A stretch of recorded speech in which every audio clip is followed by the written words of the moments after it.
Hello, I'm the Pink Phantom, and this is my podcast.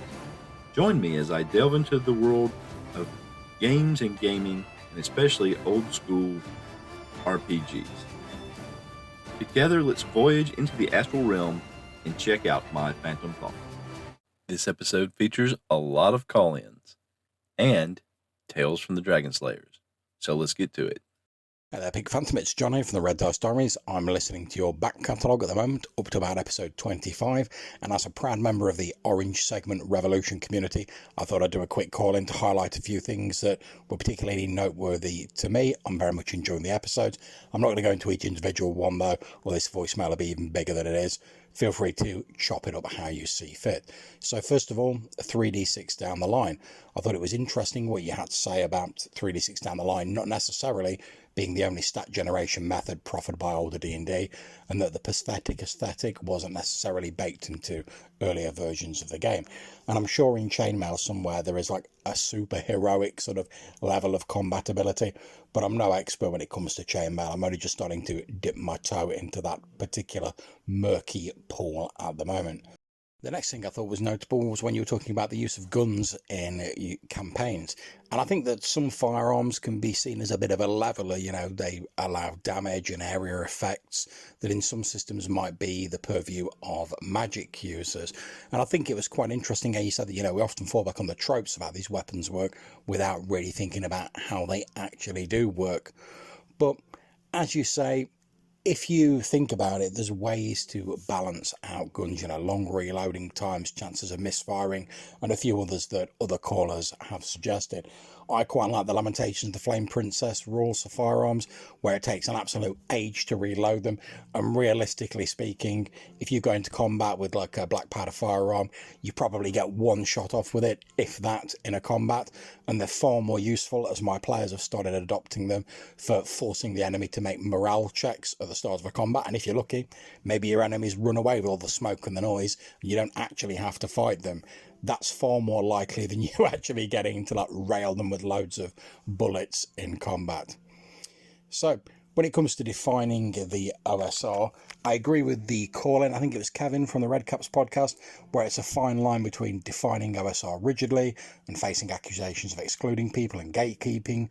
Whereas if it has a really loose definition, then people say it doesn't mean anything because it's too wishy-washy.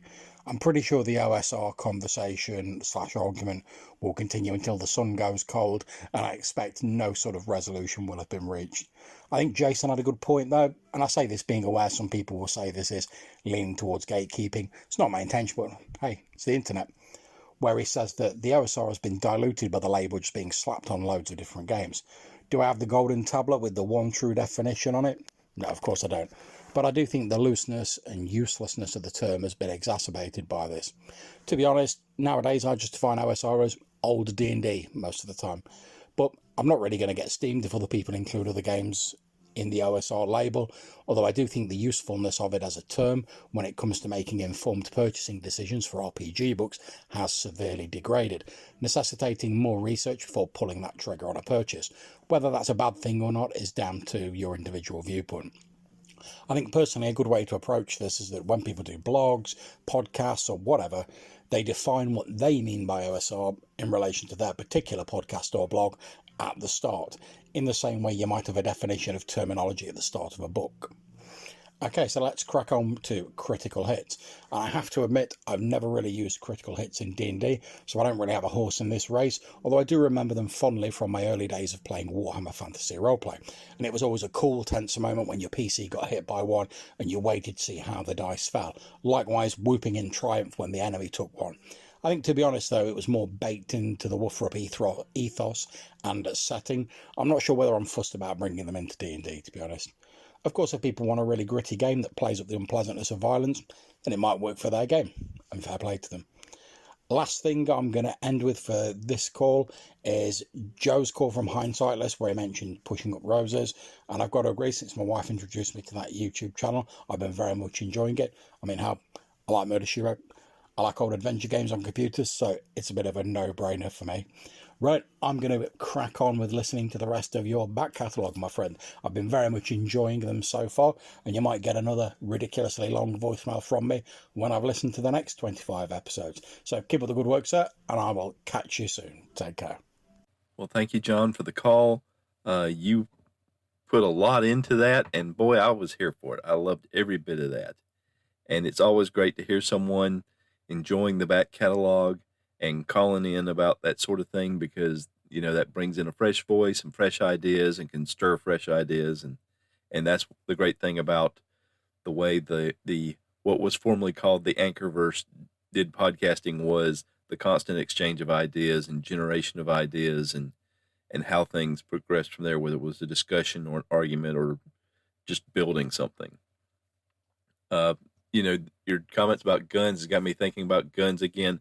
I think the best way to serve guns would be served in more of a D&D setting would be, like you said, they have an effect in terms of morale, and maybe have a very powerful effect, but be something that's difficult to reload or recharge, so that the zero level characters, NPCs, men at arms, and lower level characters, it would give them kind of a one big shot against a more powerful, more established opponent, something like that.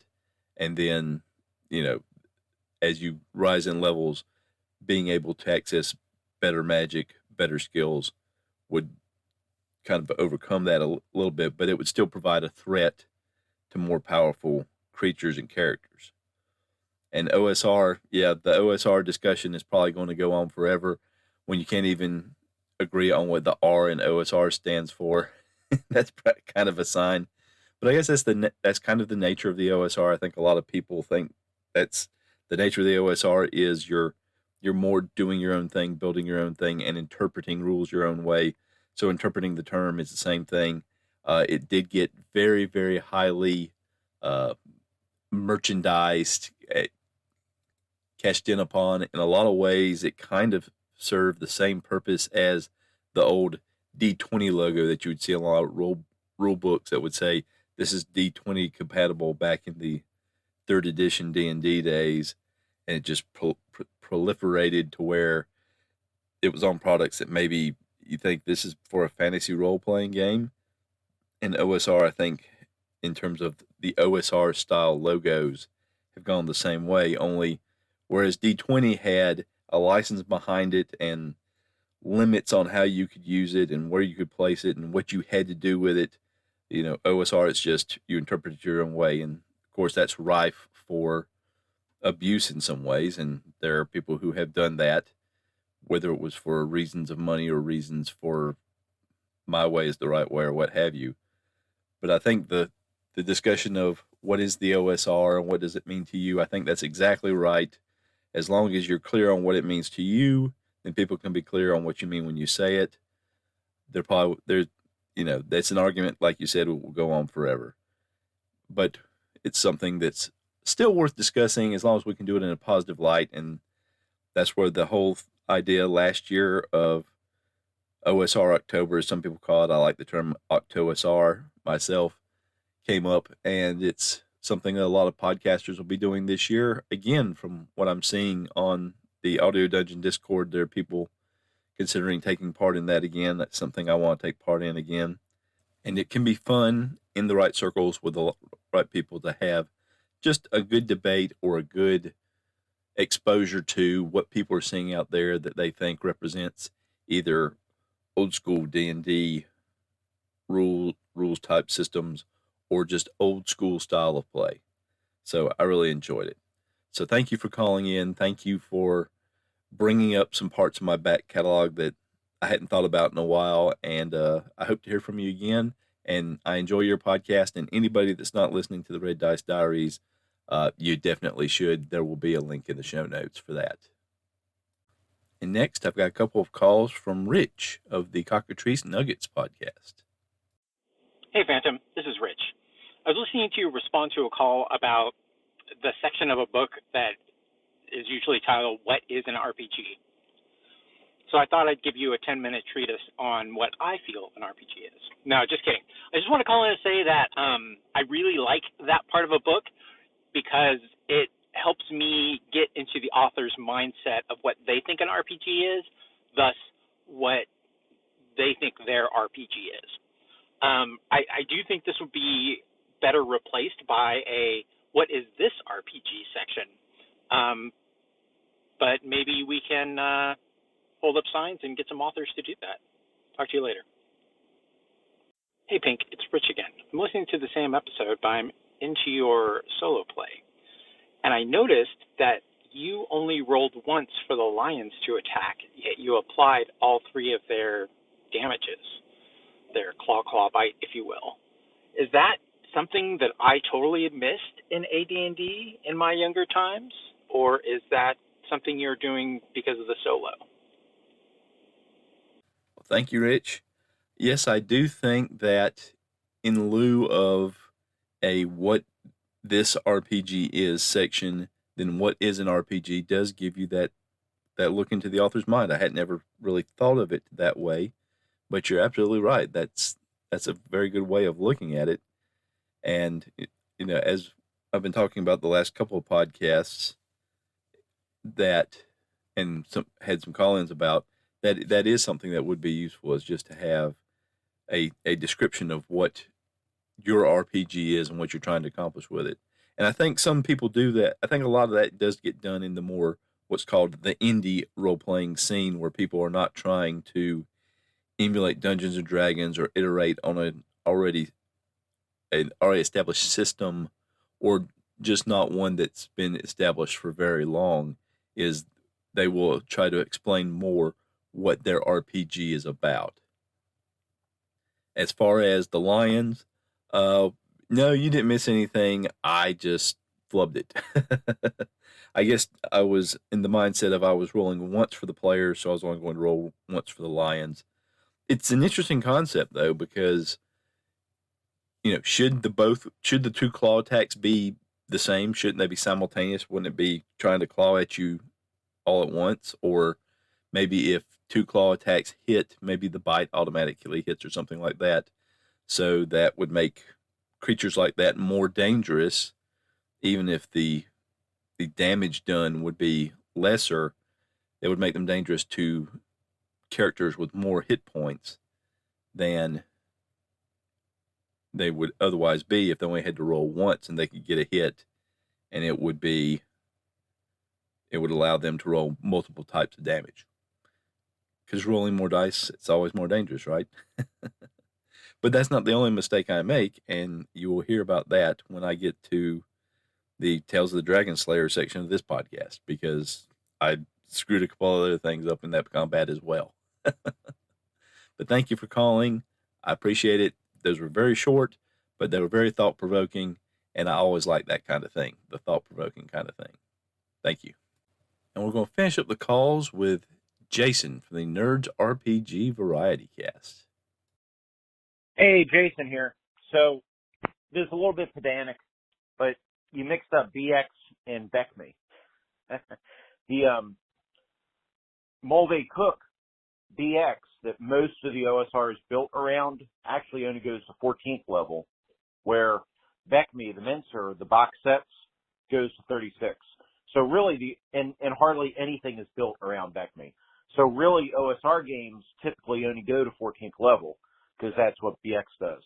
So their 6th level actually literally is mid-level. But that's beside the point to your discussion. So, but I had to get that little pedantic bit in. I think it's an interesting discussion, and I'm really curious to see what kind of calls you get.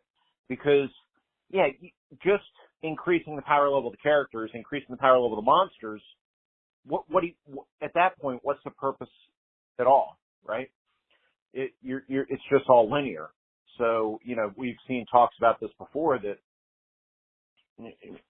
you might as well leave them at the same level if you're going to do that. What's the purpose in even doing any level advancement if everything advances up at the same rate? And if you do advance those threats at the same rate, then you take away some of the things that kind of build into that. So when you look at the games, and I'm probably going to have to call back because I don't know how long your calls go here, your recorder goes, but in most of the D&D games, I'm talking about the TSR era D&D games, the Gygaxian and D&D, your fighters get multiple attacks against creatures 1 hit die or lower. So as they get higher in level, they'll be able to take out, hordes of bandits with a single swipe or a single round. And if you just increase the power level of the foes, then you're not getting that. So you're kind of cheating them out of that. And that's part of the implied what they're supposed to be doing as they're getting higher level. You're not really supposed to fight these guys, but you do want to throw them every now and then so those players get that cool moment of cutting through them with a sword, right? So second message, but yeah, I think we definitely need to change our campaigns as we go up in level. I think that unless you're on, but even if you are on an adventure path or you're doing some kind of scripted thing, when you look at those, the kind of things they have the characters doing as they go up in level in a well-written adventure path is going to change. Initially you're just fighting monsters, then you're rebuilding villages, then you're, maybe managing domains or leading armies. So even those pre-scripted games, that changes. And I think the question of what happens when the players don't enjoy that change, what happens when the players don't want to deal with logistics and the players don't want to deal with the politics. And I think that's something that's a discussion for the group. And that's why session 0 isn't the only time your group should be talking. We want to, do that test. We want to sit down and talk to our players and feel out, how's everybody feeling and is everybody enjoying the game, fairly often. And if we get to the point where people are like, I'm just not into this isn't part of the game I enjoy, then maybe you need to reevaluate, and maybe you need to restart the campaign back to a lower level. There are a lot of people who just prefer playing at the lower levels, and there's nothing wrong with that. And there are other people that prefer the political part and aren't that interested in combat, and that's okay too. But I definitely think that's why doing that, doing that discussion with your group to find out what they like is important, so you're not turning off players and you're not kind of putting them in situations where they're not having fun. I'm really curious to see what other people think. For me, I kind of prefer the combat parts and the lower level parts a little bit to the politics and the leading armies and all that kind of thing. I'm not as enamored in high level play, to be honest. I don't mind it, but I think I do prefer playing the lower level stuff personally. But I am really curious to see what other responses you get. Great topic. Keep up the great work. Thank you, Jason. I don't think it's called being pedantic. I think it's called being correct. You're right. I did, I guess, flip around BECME versus BX and spoke that way. I think a lot of it is that my most recent exposure to either of those was back toward the beginning of this podcast when I was looking at the various character generation systems, and those two rule sets had essentially the exact same character generation system. You generated your scores the same way. You could switch them around or alter them in the same way. I don't remember at the moment exactly which it was. I think that you could take points from one and put to another, but I remember they were the same. So I guess in my mind, I got those conflated together, and so I said BX when I meant BECME. But I mean, with the idea that they were basically and expertly the same. But maybe they're not. That's something I should look into. I've actually written it down on, a list of things that might be good for the podcast one day. What are the differences between BX and BECME? And what you're saying about how opponents scaling as the characters increase in level and ability and power, that's, the argument I've heard a lot about that argues against having adventures, campaigns that are, balanced. Here are the air quotes. That because if you're balancing, there's not really a sense of progression because the opponents that the characters face are scaling exactly with the opponents. So they're just as. So then what's the point of having character progression at all?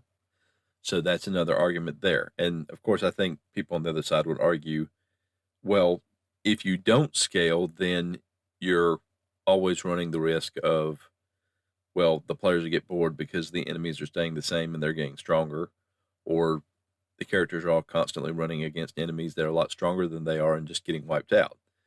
To which a lot of people on the other side would again say, yeah, that's the point. They have to know when to run, and they have to know when to take advantage of when they have, the overwhelming edge on their opponents.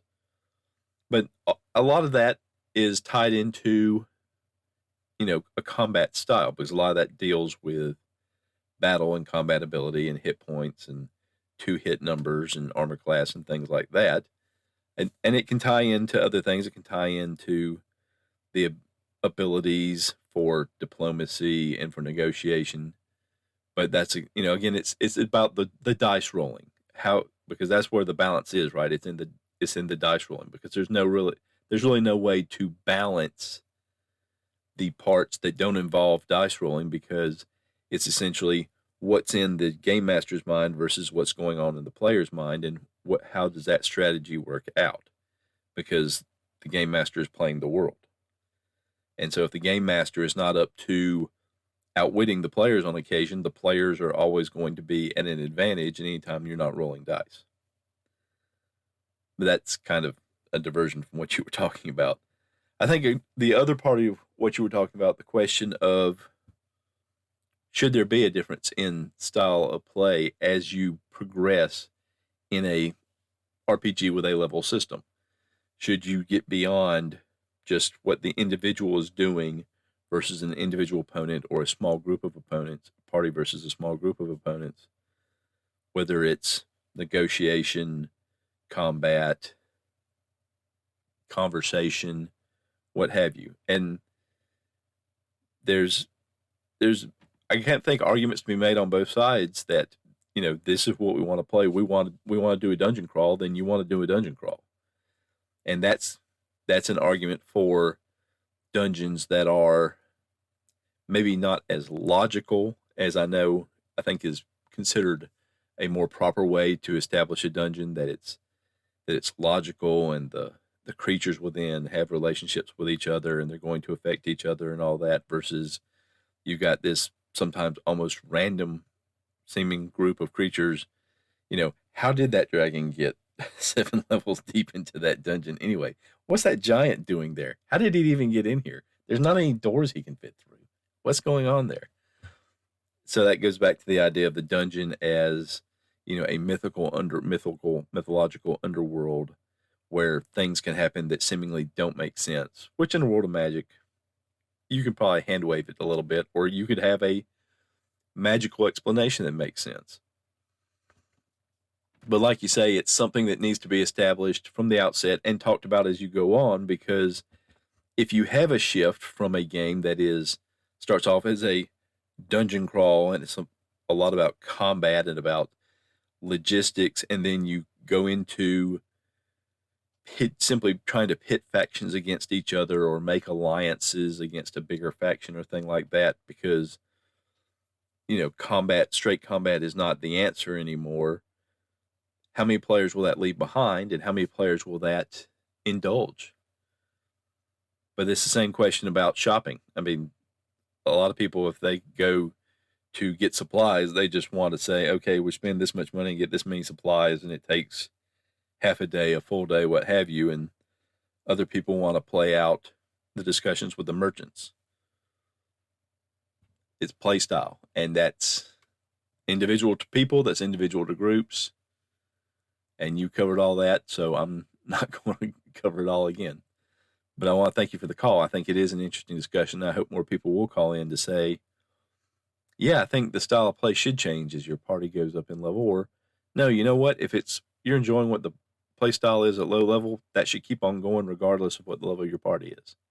So if you're out there and you're listening and you have an opinion, let me know. There will be in the show notes and at the end of the podcast all the ways you can contact me. And thank you again, Jason, for calling. And now, more from my solo AD&D RPG campaign, Tales of the Dragon Slayers. before we get into the heart of events happening in the world of the Dragon Slayers, do have a couple of quick corrections to make. As you heard me mention in the response to Rich's call in, I did mess up in the combat, just rolling one time for the Lions and then rolling damage for all three of their attacks. That should have been 3 separate attack rolls. And in terms of what the result of that was, they only got to hit once, and their 2-hit roll was so very low because of the targets they ended up choosing at random. I don't think it made that big a difference. Part of that is because another mistake I made was they were targeting Harl and Sven, and instead I had them attacking Harl and Quinn. The damage done to Quinn would not have reduced Sven to 0 hit points or less, so Sven wouldn't have been happy, but he would have, quote unquote, survived. And so the healing that was split between the two could have gone straight to Harl and brought him back up to positive hit points, even though he still was going to end up being in a coma for a few turns, and he's not going to be able to do anything for a week or so under the AD&D rules as he recovers from, being at death's door, essentially. The other mistake I made was the other person who was awake and on watch with Edgar was Quinn and not Cudgel. But again, that didn't make much of a difference to the combat because Cudgel missed both times he swung, and Quinn had an even worse 2-hit than Cudgel did. So, or no, actually, I think it was the same. So he would have missed anyway. So those, not keeping track of what I was doing, and this is what happens when you do something that you think, oh, it's just going to be a simple little battle. We don't have to take a lot of notes. Yes, you should probably take a lot of notes unless you've got it all fixed in your brain like I did not. But those are the things that a couple little flips didn't change mainly what the results would be. And so now on with the next adventure. As the party approached their journey's end, spirits were high. As they rounded the last bend in the road, they were shocked by the sight of horsemen camped outside their keep. Sven and Gus moved up to the head of the group and exchanged grim glances. Then the wind caught the banner one of the riders carried, and Gus's face broke into a grin. He looked back at Bernie, who smiled and nodded. Then he took off towards the horsemen, whistling to get their attention. They looked to Bernie, who said, "Those are some of the men Gus sent for." The party quickened their pace. When they arrived, Gus introduced the leader of the group. "This is Captain Idol. He taught me everything I know about horsemanship." "So he's to blame," chided Edgar with a smile. "Ah, you've seen him in action then," Idol jabbed back. After a round of introductions, Bernie said, "We weren't expecting you for a while yet." "Others are coming," Idol responded, "but I came ahead with some light cavalry. Katja pointed us to this place." "This is where we're staying?" Idol seemed doubtful. "Yes, the fort commander has granted us title to establish our holding here. Though we had hoped to have more of it cleared out before you came," Gus offered sheepishly. "It seems pretty secure," Idol offered. "Well, Bernie sealed it when we left," Gus responded. "Speaking of which, Bernie, if you'll do the honors." Bernie stepped up to the door. "Open sesame." As the party entered, Gus told Idol, "We will remove the improvised lock on the room where—" "What is that?" The smell struck them all about the same time. Gus lit a torch. "It's coming from this way, I think." The group drew weapons and advanced to the left. Idol indicated his men to remain outside. After advancing around 100 feet, Sven pointed. "Bodies. Looks like orcs." The party moved in closer. "They haven't been dead long," Edgar offered. "And there were others who got away from whatever it was." He pointed to a blood trail leading back the way they came. "Sven and Bernie," Gus ordered. "That looks like a room and passage up ahead. See if there's something or someone still nearby. Holler out and regroup if you find something. The rest of us will see where these orcs went." "Be careful, my friend," Sven replied. Gus's group followed the blood back to the main corridor. "Idol, pull a couple of men inside the entrance with you. If either of our groups calls out, alert the other one. Idle saluted and went out the main door. The blood drop stopped at the first secret door, the one they thought of as the exit room, for when they secured the secret door into their impromptu treasure room. Cudgel checked the other door. Treasure secure. Onward, then, asked Edgar, indicating where the orcs went. You open the door, agreed Gus. I'll go first. The blood trail advanced through the 30-foot-long room to the opposite wall. Another secret door, Edgar offered. A little searching, and Cudgel found a stun that depressed. Not yet, Gus assented.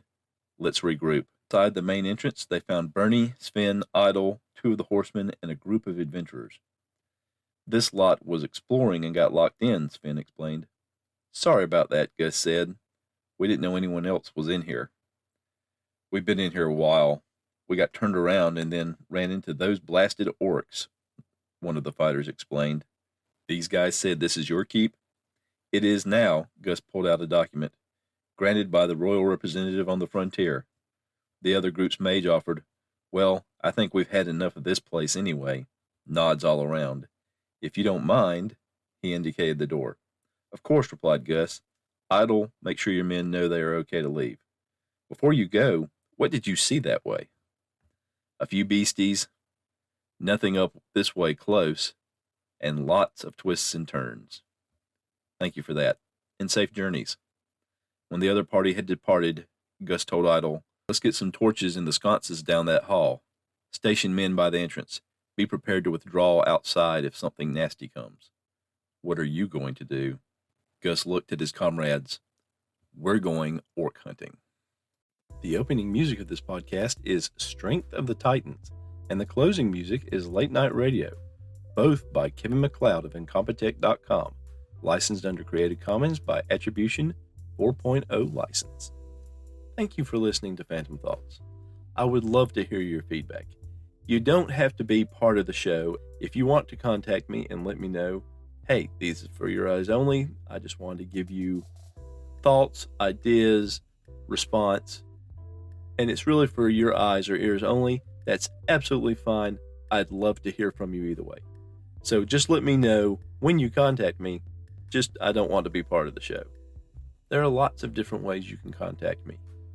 You can send me an email at phantomthoughtspodcast@gmail.com. And that can be a regular email, or you can attach an audio file to it.